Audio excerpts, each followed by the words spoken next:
बात करने जा रहे हैं वो टॉपिक ये है कि आप लगातार आत्मिक युद्ध में हो और आप इस युद्ध में विजयी हो, है ना। इस टॉपिक पर हम बात करने जा रहे हैं और परमेश्वर का आत्मा हम लोगों को अपने वचनों के द्वारा सिखाता है।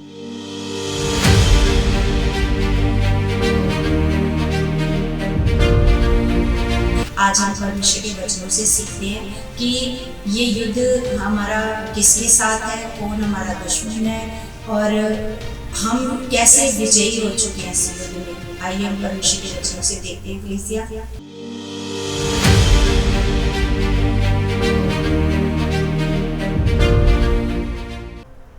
Praise the Lord everyone, God bless you all. परमेश्वर आप सबको बहुत सारी बरकतें, आशीषें मसीह में दे चुके हैं।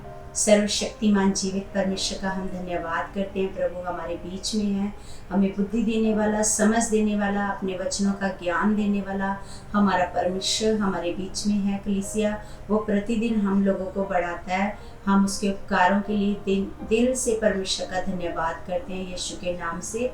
तो कलीसिया आज हम जिस टॉपिक पर बात करने जा रहे हैं वो टॉपिक ये है कि आप लगातार आत्मिक युद्ध में हो और आप इस युद्ध में विजयी हो, है ना।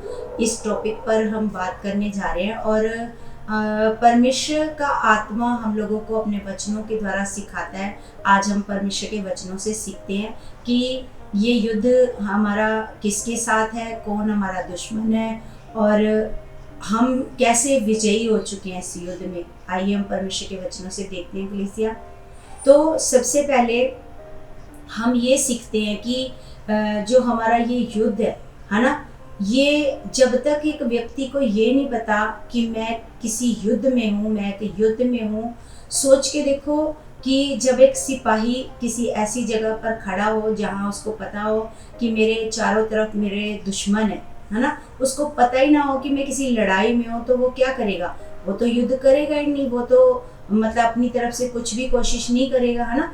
तो वो युद्ध कैसे जीतेगा? सबसे पहले आप लोगों को ये पता होना चाहिए कि आप एक युद्ध में हो और ये युद्ध ऐसा युद्ध है जो लगातार चलता है। इस युद्ध में कोई भी रेस्ट नहीं है ना। इसमें कोई भी आपको रेस्ट मिलने वाली नहीं है। ये लगातार चलता है। आप सो रहे हो तब भी ये युद्ध चलता है, आप सो के उठ चुके हो तब भी ये युद्ध चलता रहता है। तो सबसे पहले तो एक मसीही जन को ये पता होना चाहिए, जैसे हम प्रभु यीशु मसीह पर विश्वास करते हैं तो एक मसीही जन को ये पता होना चाहिए कि हमारा जो युद्ध है वो मतलब लगातार चलता है और हम एक युद्ध में हैं, लगातार वाले युद्ध में हैं। और ये जो युद्ध होता है हमारे मन में होता है, क्योंकि ये दिखाई देने वाला युद्ध नहीं है।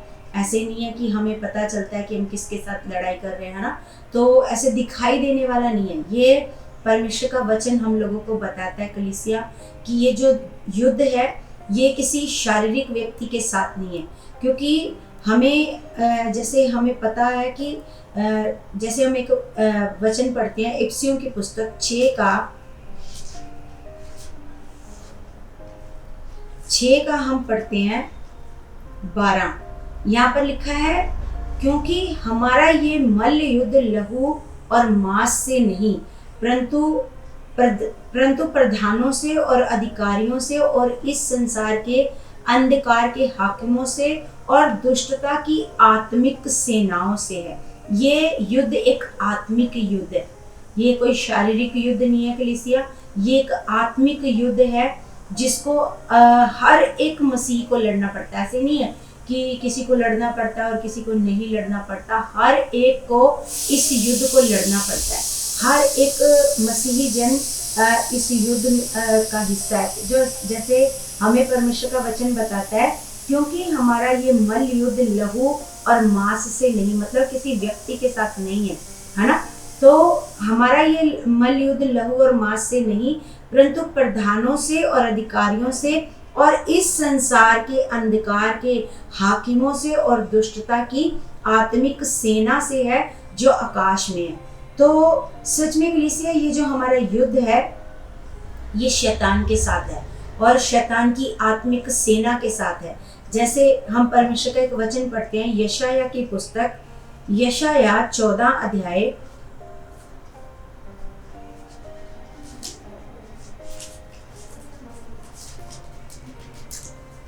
14 का पढ़ते हैं हम लोग 12।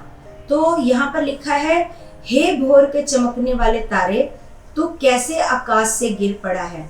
तू जो जाति जाति को हरा देता था, तू अब कैसे काट कर भूमि पर गिराया गया है। तू मन में कहता तो था, मैं स्वर्ग पर चढ़ूंगा, मैं अपने सिंहासन को ईश्वर के तारागण से अधिक ऊंचा करूंगा और उत्तर दिशा की छोर पर सभा के पर्वत पर विराजूंगा। ये हम देखते हैं यहाँ पर परमेश्वर का वचन यशायाह के द्वारा हमें बताता है कि ये जो अंधकार के हाकिम है, ये आकाश से कैसे गिरा, आकाश की सेना से कैसे हमारा जो युद्ध है, ये कौन है, ये लूसीफर, जो एक परमेश्वर ने इसको बहुत खूबसूरत ऐसे स्वर्गदूत बनाया था, है ना। तो ये बहुत ऐसे जो परमेश्वर की महिमा और आराधना करने वाला स्वर्गदूत था और परमेश्वर के सिंहासन के नजदीक खड़ा रहता था। लेकिन उसका जो मन था, वो ये नहीं चाहता था कि वो सिंहासन के नजदीक खड़ा रहे। वो उसके मन में क्या लालच आ गया कि वो उस सिंहासन पर बैठना चाहता था, उस सिंहासन पर अपना अधिकार करना चाहता था, है ना। तो इस तरह से जब उसके मन में ये लालच आया, तो कैसे परमेश्वर ने कहा, हे भोर के चमकने वाले तो तारे, तू कैसे आकाश से गिर पड़ा, है ना। तू जो जाति जाति को हरा देता था, तू अब कैसे काट कर भूमि पर गिराया गया है। हम जानते हैं कि किस प्रकार शैतान को ऐसे स्वर्ग से नीचे गिराया गया, उसके बारे में लिखा है, कैसे काट कर कैसे भूमि पर गिराया गया, है ना। तू मन में कहता तो था, मैं स्वर्ग पर चढ़ूंगा, मैं अपने सिंहासन को ईश्वर के तारागण से अधिक ऊंचा करूंगा और उत्तर दिशा की छोर पर सभा के पर्वत पर विराजूंगा। तो वो उसके मन में क्या लालच था, तो कि वो खुदावन के परमेश्वर पिता के सिंहासन पर बैठना चाहता था, उस सिंहासन को अपना बनाना चाहता था। तो कैसे उसको स्वर्ग से नीचे गिराया गया, है ना। तो जब वो परमेश्वर का विरोधी बना, तो वो परमेश्वर के बच्चों का भी क्या बना, विरोधी बना। तो इसलिए हमारा जो युद्ध है, वो किसी लहू और मांस वाले व्यक्ति से नहीं है, है ना। वो किसके साथ है, वो अंधकार की सेना के साथ है। और मतलब अंधकार के जो हाकिम है, जैसे हमने इफ्सियों में पढ़ा, और आकाश की आत्मिक सेना के साथ है। तो सच में कलीसिया, हमें देखना है कि ये सबसे पहले हमें ये देखना है कि युद्ध का स्थान कौन सा है, हमारा मन। यहाँ पर हमारा लगातार युद्ध चलता रहता है। वो लगातार ये कोशिश करेगा कि आप परमेश्वर के साथ वफादार ना रहो। आपको ये दिखाएगा कि आप हारे हुए व्यक्ति हो, आप निराश व्यक्ति हो। लगातार विचारों में ये युद्ध चलता है, विचारों में, मन में वो विचार हम अपने विचारों से और वो अपने विचारों से लड़ाई चलती है ना। तो हमें परमेश्वर का वचन कहता है कि आप इस युद्ध में विजयी हो। पहले से परमेश्वर ने आपको क्या कर दिया है, विजयी कर दिया है। आपको चिंता करने की जरूरत नहीं है, आपको सोचने की जरूरत नहीं है। तो वो क्या करता है, लेकिन फिर भी कई मसीही लोग जो परमेश्वर के साथ खरे नहीं है, वफादार नहीं है, उसकी युक्तियों से अनजान है। जैसे परमेश्वर का वचन हमें कुरिन्थियों 2:11 में बताता है, पौलुस कहता है कि तुम उसकी युक्तियों से अनजान ऐसे नहीं हो। मतलब हर किसी को पता है कि वो मन में कैसी बातें डालता है, कैसे विचारों से वो हमारे साथ क्या करता है, युद्ध करता है, कैसे कैसे विचार डालता है। हमारे विचार, उसके विचार आपस में क्या करते हैं, लड़ाई करते हैं। लेकिन जो शारीरिक व्यक्ति होते हैं, जो अभी मसीह को ग्रहण तो किया होता है, मुंह से केवल प्रभु तो माना होता है, लेकिन वो प्रभु के साथ अच्छे मन से चलते नहीं है, वचन को पूरा नहीं करते हैं, तो वो इस युद्ध में पहले ही हार जाते हैं, है ना। लेकिन जो प्रभु के साथ अच्छे मन से चलते हैं, जिनको शैतान की युक्तियों के बारे में अच्छे से पता है, उनको पता है शैतान कैसी कैसी युक्तियां बनाता है, कैसी कैसी प्लानिंग बनाता है, क्योंकि परमेश्वर का वचन हमें पहले ही उसकी युक्तियों के बारे में बता चुका है। इसीलिए पौलुस कहता है कि तुम उसकी युक्तियों से अनजान नहीं हो। जैसे वो कभी भी आपको वफादार रहने नहीं देगा, आपको कभी भी पवित्र रहने नहीं देगा, आपको हमेशा पाप में गिराने की कोशिश करेगा, व्यभिचार में गिराने की कोशिश करेगा, आपके अंदर लालच डालेगा, आपको परमेश्वर से दूर करेगा। जो परमेश्वर की आज्ञाएं हैं उन आज्ञाओं से आपको ऐसे दूर लेकर के जाएगा, उन आज्ञाओं को पूरा करने नहीं देगा। ये सारी बातें वो आपके अंदर डालता है। ये सारी बातों के द्वारा वो आपके साथ क्या करता है, युद्ध करता है। वो कहता है हर संडे तो तू जाता ही है संगति में, रहने दे, आज तू सो जा, आज तू आराम कर ले, आज तेरे को ड्यूटी पर बुलाया, आज तू ड्यूटी चला जा, आज तेरे को घर पर ये काम है, एक संडे ही तो होता है छुट्टी का, उसी में तो काम करना होता है। मतलब ये सारी बातें एक मसीही के मन में चलती रहती हैं, एक युद्ध के समान चलती रहती हैं। वो डालता रहेगा, वो एक क्षण भी नहीं रुकता, एक पल भी नहीं रुकता।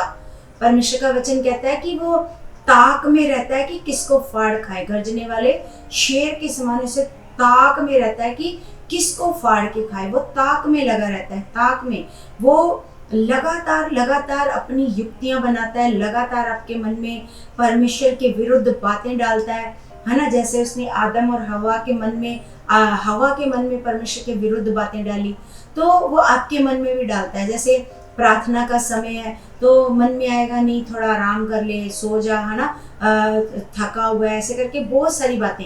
लेकिन अगर हमारे पास वो सारे हथियार हैं जिससे हम युद्ध कर सकते हैं, जैसे हम इफ्सियों की पुस्तक में देखते हैं कि आगे परमेश्वर ने आत्मिक हथियारों के बारे में बताया कि हम कौन से हथियारों के साथ उससे युद्ध कर सकते हैं। क्योंकि अगर ये युद्ध आत्मिक है, ये अदृश्य युद्ध है, अदृश्य ना दिखाई देने वाला युद्ध है, तो इसके जो हथियार है वो भी क्या है, अदृश्य, मतलब ना दिखाई देने वाले, है ना। तो हमें परमेश्वर का वचन बताता है सच्चाई की झिलम, धार्मिकता का टोप, उद्धार का टोप, है ना।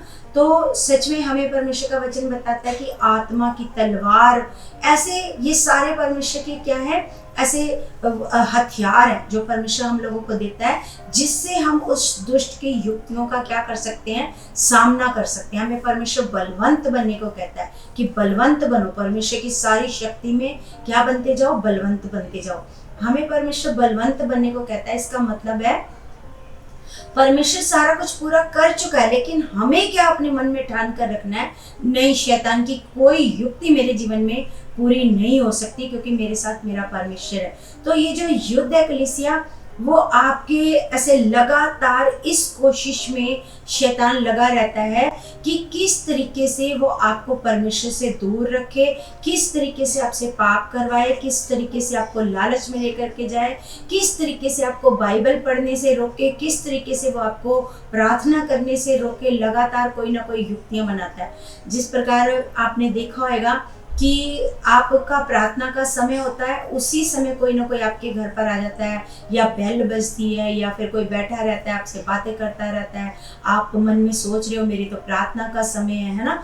तो ये ऐसा नहीं अचानक हो जाता है, ये सब शैतान की युक्तियों से होता है। वो शैतान युक्तियां बनाता है कि आपको प्रार्थना ना करने दे, या फिर जब आप बाइबल पढ़ते हो, बाइबल पढ़ने लगते हो, तो बाइबल पढ़ते समय आपको कुछ समझ ही नहीं आती, आपको लगता है कि मैंने अभी क्या पढ़ा, मुझे पता ही नहीं, सारा कुछ भूल जाते हो, है ना। तो ये सारी चीज़ें कौन करता है, ये सारा कुछ नेगेटिविटी करती है। लेकिन अगर आप पवित्र आत्मा की मदद मांगते हो, सहायता मांगते हो, पवित्र आत्मा को कहते हो, पवित्र आत्मा मैं खुदा का वचन पढ़ने जा रही हूँ, पवित्र आत्मा मुझे एक एक वचन समझ आ चुका है और एक एक वचन फल ला चुका है। आपको पता होना चाहिए कि आपने शैतान की युक्तियों का सामना किस तरीके से करना है, क्योंकि परमेश्वर हम लोगों को पहले से बताता है, हर एक युक्ति का सामना करना बताता है ना। हमारे पास अधिकार है, हमारे प्रभु यीशु मसीह ने अधिकार दिया है, शैतान और उसकी सारी सेना के ऊपर क्या दिया है, हमें अधिकार दिया है, शत्रु की सारी सामर्थ पर हमें परमेश्वर ने अधिकार दिया है। तो सच में कलीसिया, जिस तरीके से मान लो अभी बाइबल पढ़नी है आपने, तो उस समय आपको कुछ समझ नहीं आएगा, या फिर आप पढ़ने भी बैठ जाते हो, कुछ भी आपको याद नहीं रहता कि आपने क्या पढ़ा है। तो इसी तरीके से जब आपने दशवांश का नियम पूरा करना होता है तो दशवांश का नियम भी पूरा करने नहीं देगा, देखते रहिए ये खर्चा है वो खर्चा है, इस महीने रहने दे अगले महीने बो देना, ऐसे करके वो युद्ध करता है आपकी सोचों के साथ। क्या करता है वो युद्ध करता है, तो आपकी सोचों में डालता रहेगा, देख तेरे को ये खर्चा आ गया इस महीने रहने दे, तो अगले महीने वो और युक्तियां बनाएगा। क्योंकि परमेश्वर का वचन हम लोगों को कहता है कि हमें परमेश्वर के साथ क्या रहना है, वफादार रहना है, खुदा के साथ पूरी खराई से चलना है, खुदा के हर एक वचन को नियम को पूरा करना है। क्योंकि परमेश्वर का हर एक नियम जो परमेश्वर ने हम लोगों को दिया है वो हमारी भलाई के लिए दिया है। क्योंकि परमेश्वर ने जो स्वर्ग बनाया, पूरा सोने की सड़कें, हीरे जवाहरात, परमेश्वर ने सारा कुछ खुद बनाया। तो परमेश्वर को आपका पैसा नहीं चाहिए, परमेश्वर को अपना पहला स्थान चाहिए। जो परमेश्वर चाहता है कि आप परमेश्वर को पहले स्थान पर रखो, है ना। तो जब हम नहीं परमेश्वर को पहले स्थान पर रखते, अपनी बुद्धि का सहारा ले लेते हैं, जिस प्रकार परमेश्वर का वचन हमें बताता है कि तो अपनी समझ का सहारा ना लेना, वरन संपूर्ण मन से यहोवा पर भरोसा रखना। जैसे दशवांश का जब समय आता है, दशवांश देने का समय आता है, तो तब भी शैतान आकर के युद्ध करेगा आपसे, ऐसे बातें करेगा, रहने दे, है ना। तो शैतान हर कोशिश करेगा कि आप परमेश्वर के नियम को पूरा ना करो। क्योंकि जो हमें पता है कि ये हमारी आत्मिक जो उन्नति, जो हमारी और भी शारीरिक उन्नति, हर एक चीज़ की उन्नति के लिए, क्योंकि हम अगर परमेश्वर को पहले स्थान पर रखते हैं तो हम बाकी के महीने के दिन है वो परमेश्वर के हाथों में सौंप देते हैं। क्योंकि हमारा भरोसा परमेश्वर के ऊपर है, संपूर्ण मन से हमने क्या कर लिया, परमेश्वर पर भरोसा कर लिया कि परमेश्वर आप मेरे जो बाकी के दिन है, मैंने आपको पहला स्थान दिया है परमेश्वर, और मेरे बाकी के दिन है आप अच्छे से बिता चुके हो, मुझे बहुत सारी आशीष और बरकत आप मुझे दे चुके हो। जब आप इस मन से परमेश्वर को पहला स्थान देते हो तो आप युद्ध में विजयी हो चुके हो, है ना। लेकिन कुछ मसीही क्या होते हैं, शैतान की युक्तियों में फंस जाते हैं और वो हार जाते हैं। फिर शैतान उनके जीवनों में कार्य करने लग जाता है। जैसे परमेश्वर का वचन कहता है कि आप क्या करते हो, फिर अपने पैसों को छेद वाली थैली में रखते हो। फिर वो क्या होता है, फिर आप डालते जाओगे, नीचे से शैतान क्या करता जाएगा, चोरी करके लेके जाता रहेगा। वो यही चाहता है, वो आपकी बरकतों को चोरी करता है, वो आपकी आशीषों को चोरी करता है। वो आपके घर में कभी नहीं चाहता कि बहुत सारी बरकतें हो, आशीषें हो। क्योंकि परमेश्वर का वचन हमें बताता है कि वो एक चोर है ना। हमें परमेश्वर का वचन बताता है, प्रभु ने कहा कि वो चोर है, वो चोरी करने के लिए आता है, घात करने और नष्ट करने आता है। लेकिन प्रभु ने कहा मैं इसलिए आया कि वे जीवन पाए और बहुतायत का। क्योंकि प्रभु की इच्छा है कि हमें बहुतायत का जीवन मिले। तो हमें कलीसिया परमेश्वर का वचन बताता है कि परमेश्वर हम लोगों का क्या करता है, इस युद्ध में परमेश्वर हमारा बचाव करता है, हमारी रक्षा करता है, हमें युद्ध में जीत दिलवाता है। जिस प्रकार हम एक परमेश्वर का वचन पढ़ते हैं कलीसिया, दूसरा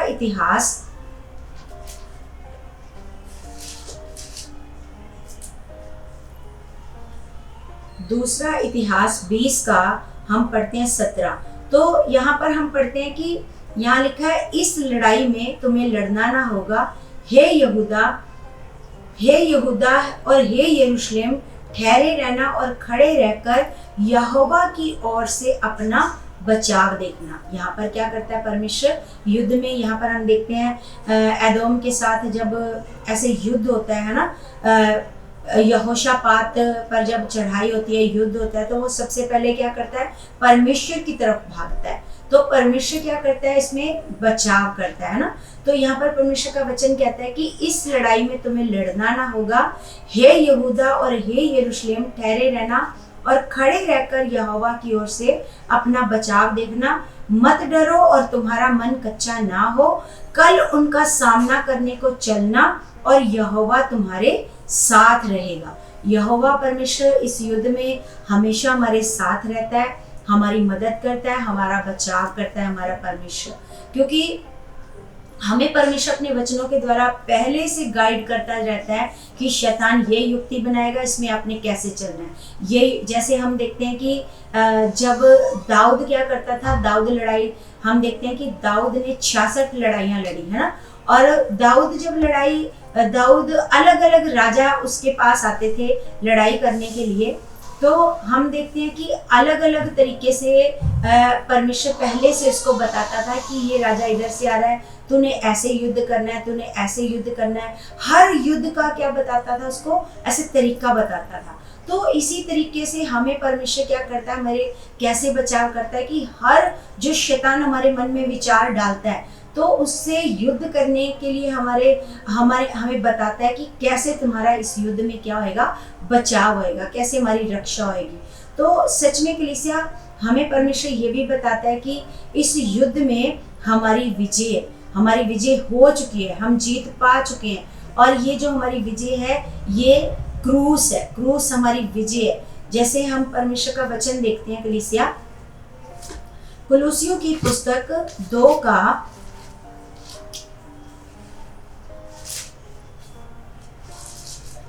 का हम पढ़ते हैं 15। तो यहाँ पर लिखा है कि और उसने प्रधानताओं और अधिकारों को ऊपर से उतारकर उनका खुल्लम खुल्ला तमाशा बनाया। उसने क्या किया, प्रभु यीशु मसीह ने उसने प्रधानताओं और अधिकारों को ऊपर से उतारकर उनका खुल्लम खुल्ला तमाशा बनाया और क्रूस के द्वारा उन पर जय जयकार की ध्वनि सुनाई, है ना। क्रूस के ऊपर, ये क्रूस हमारी विजय है ना। हमारा प्रभु यीशु मसीह ने क्रूस के ऊपर ऐसे अपने आप को कुर्बान करके शैतान को क्या किया, हराया और उसका क्या किया, खुल्लम खुल्ला क्या बनाया, तमाशा बनाया और क्रूस के द्वारा उन पर जय जयकार की ध्वनि सुनाई। मतलब क्रूस के ऊपर उनको ऐसे, मतलब उनके ऊपर सुनाया कि अब प्रभु यीशु मसीह ने शैतान को क्या कर दिया, हरा दिया, सारी प्रधानताओं को, सारे अधिकारों को क्या कर दिया, हरा दिया। तो सच में हमें जिस प्रकार परमेश्वर का वचन हमें बताता है कि परमेश्वर हम लोगों को सदा जय के उत्सव में लिए फिरता है। जैसे जय का जो उत्सव होता है, हम देखते हैं उत्सव मनाते हैं, जय का, जीत का उत्सव मनाते हैं, उस उत्सव में परमेश्वर हम लोगों को लिए फिरता है। तो सच में कलीसिया हमें पहले से ये पता है जो ये युद्ध चल रहा है, लेकिन ये युद्ध वही लोग जीत सकते हैं जो विश्वास में मजबूत हैं, जो शैतान की युक्तियों के आगे खड़े रहते हैं, अड़े रहते हैं, खड़े रहते हैं और उसका सामना करते हैं, है ना। और वो सर्वदा परमेश्वर के, जो लोग परमेश्वर के अधीन रहते हैं वही लोग इस युद्ध में विजय पाते हैं, है ना। नहीं तो हम बहुत सारे मसीह लोगों को देखते हैं, वो मन हार जाते हैं अपना, है ना, और वो परमेश्वर से पीछे हट जाते हैं, दूर हो जाते हैं, वो शैतान की युक्तियों में फंस जाते हैं। और कहाँ तो परमेश्वर ने कहा मैं तुम्हें जितवा चुका हूँ, तुम जीते हुए हो, और कहाँ वो जब उनको नहीं पता होता है इन सारी बातों का तो वो हार जाते हैं इस युद्ध को, है ना, और परमेश्वर से क्या हो जाते हैं, वो दूर हो जाते हैं। लेकिन हमें ये देखना है कलीसिया कि सबसे पहले आप एक युद्ध में हो और एक विश्वास रखो कि आप इस युद्ध में ऐसे विजयी हो, आपको परमेश्वर ने विजयी किया हुआ है, आप जीत पाए हुए व्यक्ति हो, आपको कभी हारना नहीं है, आपने कभी भी अपने आप को हारने नहीं देना, हमेशा अपने आप को विश्वास में क्या रखना है, मजबूत रखना है, क्योंकि हमेशा खुदा आपके साथ है। उसका वादा है कि मैं तुम लोगों को कभी नहीं छोड़ूंगा, अपने धर्म में दाहिने हाथ से मैं तुम लोगों को संभाल करके रखूंगा। तो सच में कलीसिया हमें क्या करना है, हमें खुदावंद का जब हम लगातार वचन पढ़ते हैं, परमेश्वर के वचन को लगातार पढ़ते हैं, तो हमें एक हौसला मिलता है, हमें एक दिलेरी मिलती है, हमें एक बुद्धि मिलती है, हमें समझ मिलती है कि कौन सी युक्ति में कैसे शैतान का सामना करना है और कौन से वचन से उसको हराना है, कैसे विश्वास से उसको हराना है। ये सारी चीजें जब हम परमेश्वर का वचन, क्योंकि उसने कुछ भी, परमेश्वर का वचन कहता है उसने कुछ भी भेद नहीं रखा, सारा कुछ उसने हम लोगों को सिखा दिया है अपने वचन के द्वारा कि किस तरीके से हम उसकी युक्तियों से बच सकते हैं और कैसे हम इस युद्ध में विजयी हो सकते हैं। तो सच में कलीसिया हम लोगों को क्या करना है, सर्वदा अपने परमेश्वर के साथ खराई में बने रहना है, वफादार रहना है, अपने परमेश्वर के अधीन रहना है, परमेश्वर की हर एक बात को मानना है, हर एक वचन को अपने जीवन में पूरा करना है, क्योंकि परमेश्वर का एक एक वचन हमारे लिए आशीष का वचन है, हमारे आगे बढ़ने का वचन है, हमारे लिए बहुत सारी बरकतों का वचन है, बुद्धि और समझ देने वाला वचन है, हमें परमेश्वर में बढ़ाने वाला वचन है। मैं विश्वास करती हूँ कलीसिया आज के वचन के द्वारा खुदावन ने आपको बहुत सारी आशीषें दी हैं, बरकतें दी हैं, आपको बहुत सारा बुद्धि में, समझ में बढ़ाया। मैं विश्वास करती हूँ कि आज का वचन आपको बहुत बहुत विश्वास में मजबूत कर चुका है और शैतान के साथ जो युद्ध चल रहा है उसमें आपको समझ आ चुकी है कि मैंने कैसे इस युद्ध में विजय पानी है। तो सच में कलीसिया एक एक वचन आपको आशीष और बरकत दे चुका है यीशु के नाम से, और आपको बहुत सारा आत्मा में बढ़ा चुका है यीशु के नाम से। तो कलीसिया, जैसे मैं आप लोगों से रिक्वेस्ट करती हूँ कि आपने इस वीडियो को बहुत सारा आगे आगे शेयर करना है, बहुत सारे लोगों तक पहुँचाना है, लाइक करना है, और जितने भी लोग इस वीडियो को देखते हो, सुनते हो, और इसमें कमेंट करके बताया करो, कमेंट करा करो। परमेश्वर आपको ब्लेस करे ताकि जो हमारा ये चैनल है, हमें हमारा चैनल आगे जाए, बहुत सारे लोग इस वीडियो को देखें, सुने और आशीष पाएं, बरकत पाएं और सही ज्ञान प्राप्त करें। जो सही ज्ञान परमेश्वर की ओर से है उसको वो प्राप्त करें। और मेरा विश्वास है प्रभु आपको बहुत सारी आशीष और बरकत दे चुके हैं यीशु के नाम से। तो कलीसिया, हम सब अपने हाथों को उठाकर अपने परमेश्वर की ओर जाएंगे।